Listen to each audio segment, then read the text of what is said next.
தேவனுடைய நாமத்திற்கு மகிமை உண்டாகட்டும். அப்போஸ்தலர்களின் மறுபக்கம் என்ற தலைப்பிலே 4வதாக யோவானை பற்றி படிக்கிறோம். 2வதாக யோவான் பற்றி 2வது அந்த யோவான் என்ன சொல்கிறான் அப்படின்னு கேட்டால்,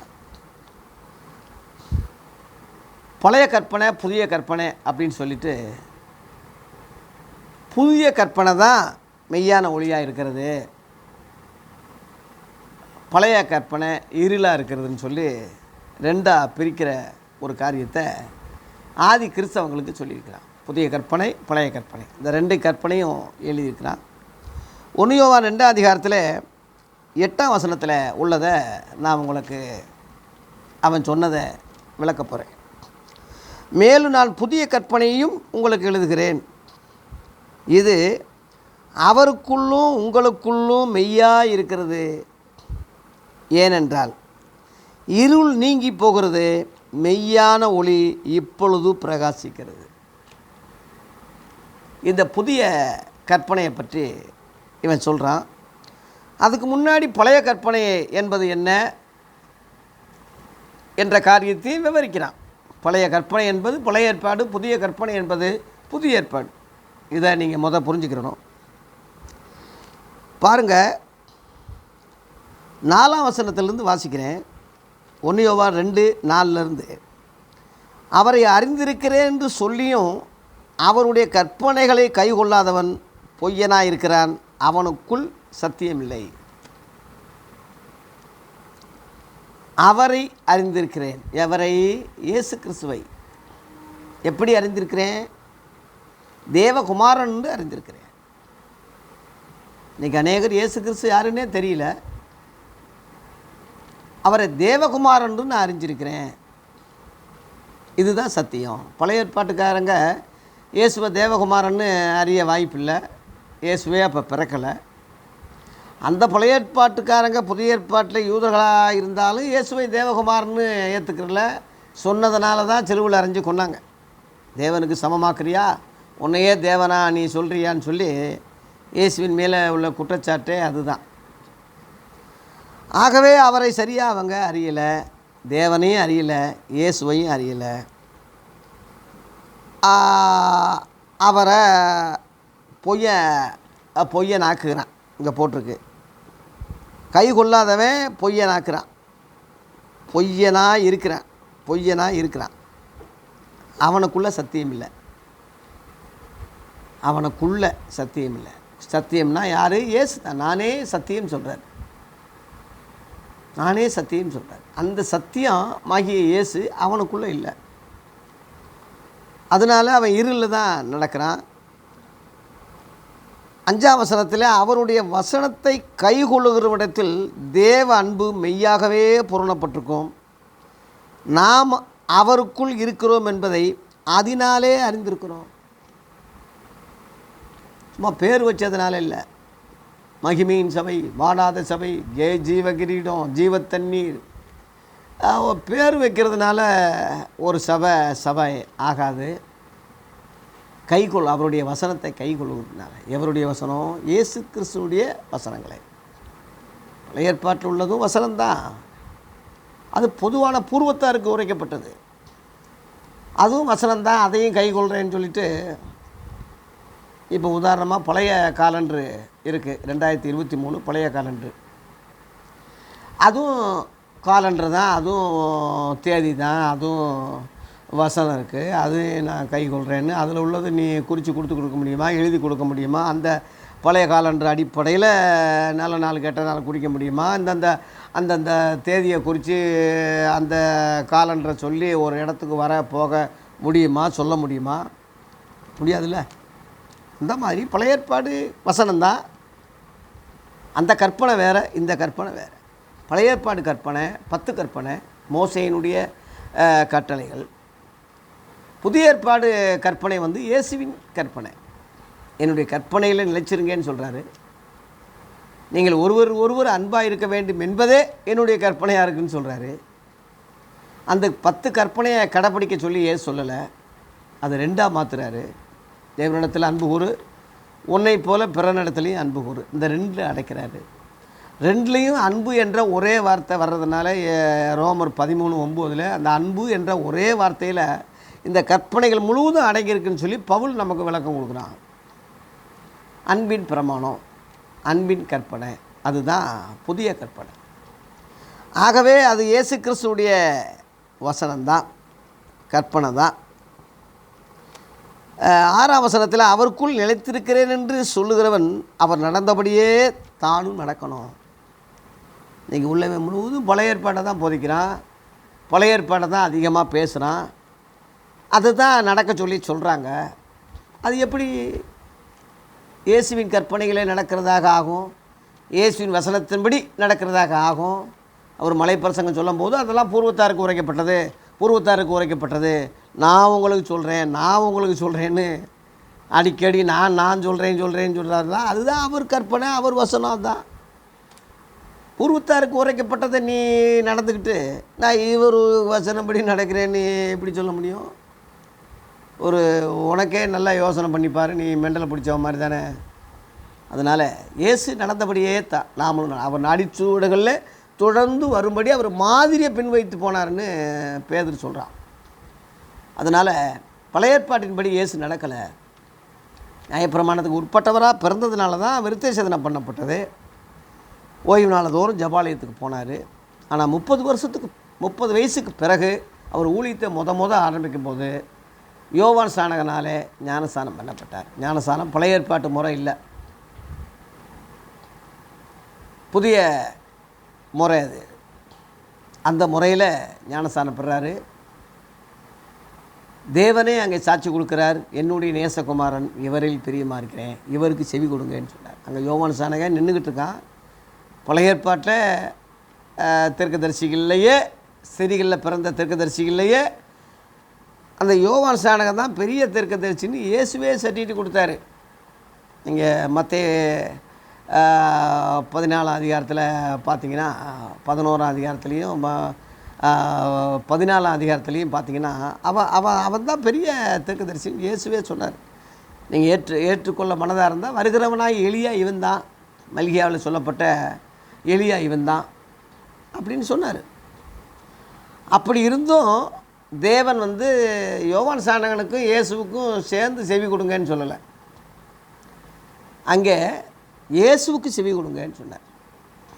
மத்தேயு 17ஆம் அதிகாரத்தில் 5ஆம் வசனத்தில் மோசே அங்கே காணப்படுறான், எலியா அங்கே காணப்படுறான், பேதுரு அப்போஸ்தலர்கள்லாம் அங்கே இருக்காங்க. ஆனால் தேவன் அப்போஸ்தலர்களுக்கு தேவன் என்ன சொன்னார்னா, இவர் என்னுடைய நேசகுமாரன், இவர் மேல் பிரியமாக இருக்கேன், இவருக்கு செவி கொடுங்கன்னு சொன்னார். எலியா இருக்கான், மோசே இருக்கான், எல்லாத்துக்கும் வஞ்சகம் இல்லாமல் எல்லாம் செவி கொடுங்கன்னு சொல்லலை. பேதுருக்கு அந்த புரிதல் இல்லாதனால தான் சமப்படுத்தினா இயேசுவை. எலியாவுக்கு ஒரு கூடாரம் போடுவோம், மோசேக்கு ஒரு கூடாரம் போடுவோம், உங்களுக்கு ஒரு கூடாரம் போடுவோம், நம்ம இங்கே இருக்கிறதா நல்லதுன்னு சொல்லி அவங்க 2 பேரோட இயேசுவை 3ஆவது நபராக்கி சமப்படுத்தினான். ஆனால் தேவன் சொல்கிற விஷயம் அவனுக்கு புரியல. அவனுக்கு அந்த அதிர்ச்சியில் என்ன செய்கிறதுனே தெரியாமல் அவன் சொன்னான். பயத்தில் எல்லாம் முகம் கவுந்தாங்க. இடி முழக்கம் போல் தேவன் பேசுகிறாருன்னா எப்படி இருக்கும்? என்ன பேசுனார்னா, இவருக்கு செவி கொடுங்க, எலியாவுக்கு செவி கொடுங்கன்னு சொல்லலை, மோசேக்கு செவி கொடுங்கன்னு சொல்லலை. ஒரு காலத்தில் மோசையை கொண்டு நான் பேசினேன், எலியாவை கொண்டு பேசினேன், அது பழைய கற்பனை, பழைய ஏற்பாடு. இன்றைக்கி கடைசி காலத்தில் குமாரன் மூலமாக நான் திருவிழம் பற்றியிருக்கேன், இவரை சர்வத்துக்கு சுதந்திர வழியாக நியமிச்சிருக்கேன், இவரை கொண்டு தான்ப்பா உலகங்களே உண்டாக்குனேன், இவருக்கு செவி கொடுங்க, நான் இவர் மேலே தான் பிரியமாக இருக்கேன். நீ இதை விட எப்படி விளக்க முடியும்? அதனால தான் ஆதி அப்போஸ்தலர்கள் அவங்களெல்லாம் விட்டுட்டு இவரை பிடிச்சிக்கிட்டாங்க.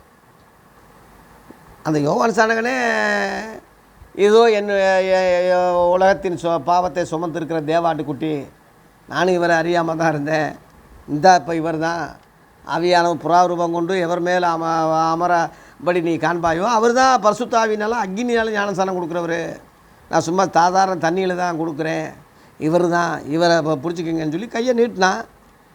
அவனுக்கு சீடர்களாக இருந்தவங்க தான் யாக்கோப்பு, யோவான். இந்த யோவானும் அவனுக்கு சீடர்களாக இருந்தவங்க தான். இவன் யோவான் சாணம் கையை நீட்டின உடனே யோவான் சாணனை விட்டுட்டு இயேசுவையும் பின்பற்ற ஆரம்பிச்சிட்டாங்க சகோதரர்கள் 2 பேர்.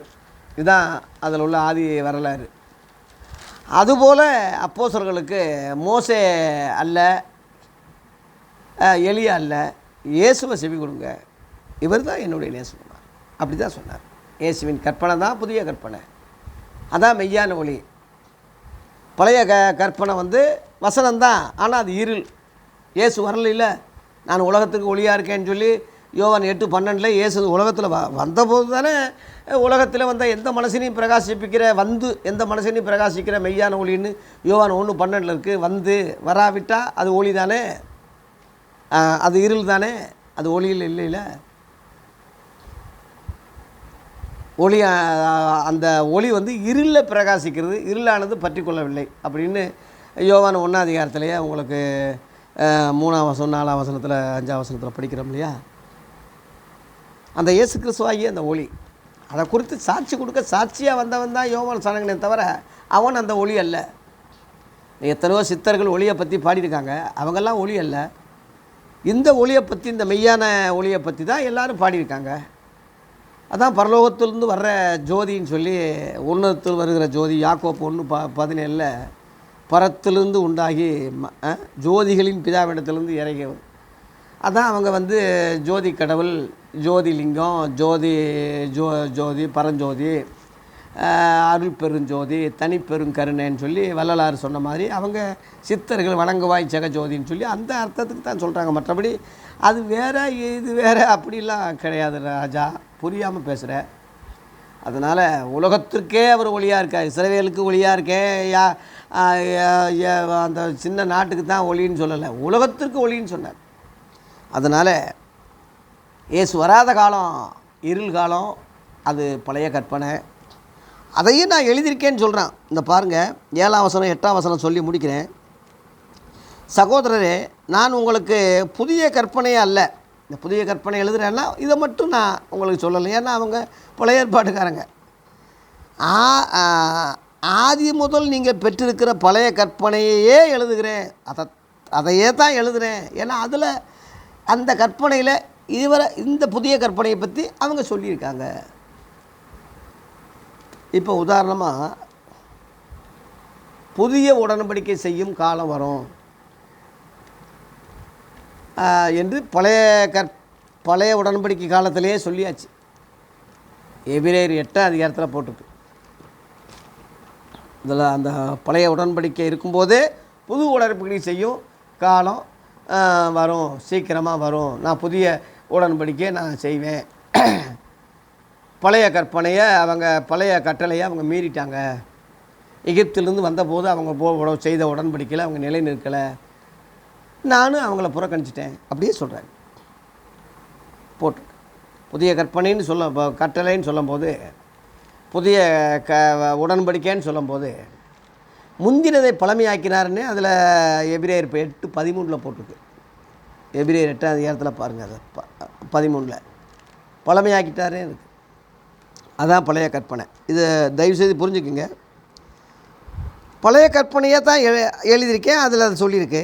அந்த பழைய கற்பனை நீங்கள் ஆதி முதல் கேட்டிருக்கிற வசனம் தானே, ஆதி ஆகமத்திலிருந்து தீர்க்கதரிசிகள் சொன்ன வசனம் தானே அது.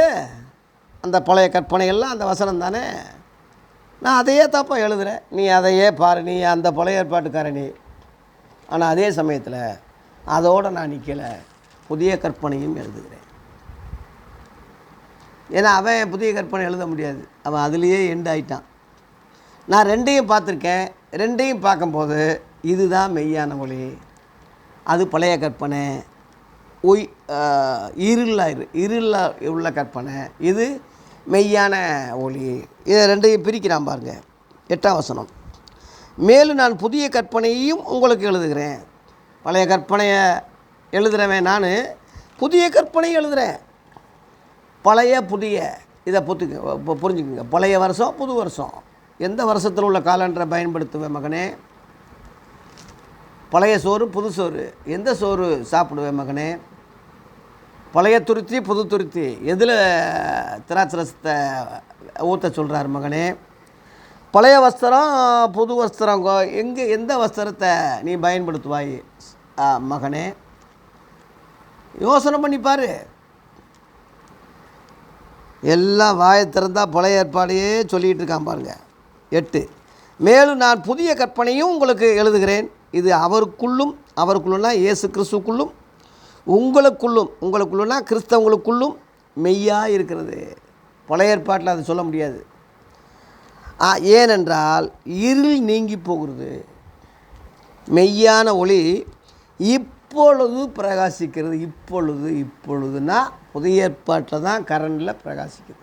பழைய ஏற்பாட்டில் அந்த மெய்யான ஒளி பிரகாசிக்கும். மெய்யான ஒளினா இயேசு தான் பழைய ஏற்பாட்டில் வரலை, அதனால் அது இருள். அந்த இருளில் இந்த ஒளி பிரகாசிக்கிறது. இருளானது அது பற்றி கொள்ளாது. இருள் உடனே வெளிச்சம் ஆகிடாது. இருள் அப்படியே ஒதுங்கி போயிடும். இருளாக சேர்ந்து கடைசியில் அக்கினி கடலுக்கு போயிடும். அதான் காரிருள்னு சொல்கிறது. இருளெல்லாம் சேர்ந்த இடத்துக்கு காரிருள். இந்த ஒளியெல்லாம் சேர்ந்துட்டா அது பரலோகம், பேரொளி, அது அப்படியா மாறிடும். அதனால் நீ எந்த ஒளியில் நடக்கிறாய் என்பது தான் முக்கியம். நான் ஒளியிலே இருக்கிறேன் என்று சொல்லியும் தன் சகோதரனை பயக்கிறவன் இது வரைக்கும் இருளில் தான் இருக்கான் அப்படின்னு இந்த 9லேருந்து கீழே உள்ளதெல்லாம் உங்களுக்கு தெரியும். அதனால் சகோதரன்னா மறுபடியும் பிறந்த ஆவிக்குரிய சகோதரன், அந்த அர்த்தம் வேறு. ஆகவே பழைய கற்பனை புதிய கற்பனை, பழைய இருள் புதிய மெய்யான ஒளி, இந்த 2ல் உள்ள வித்தியாசத்தை இங்கே யோவான் சுட்டி காட்டுகிறான். தயவுசெய்து பழைய கற்பனைகளையும் பழைய ஏற்பாடு கொள்கைகளையும் பாரம்பரியங்களையும் இன்றைக்குள்ள கிறிஸ்தவன் விட்டுட்டு புதிய ஏற்பாடு கொள்கைகளையும் புது உடன்படிக்கைகளையும் புதிய வெளிச்சத்திலையும் புதிய ஒளியிலையும் புதிய உபதேசத்திலையும் கடந்து வரும்படி, ஒளியிலே கடந்து வரும்படி அன்போடு உங்களை ஆதி அப்போஸ்தலர்கள் அழைக்கிறாங்க. யோவான் அழைச்சிருக்கான். நானும் இந்த ஒளியில் வந்துட்டேன். நீங்களும் எங்களோடு கூட ஐக்கியம் உள்ளபடி அன்போடு அழைக்கிறேன். கர்த்தர் நம்மை இந்த நல்ல ஒளியில் மெய்யான ஒளியில் வழி நடத்துவாராக. நன்றி, வணக்கம்.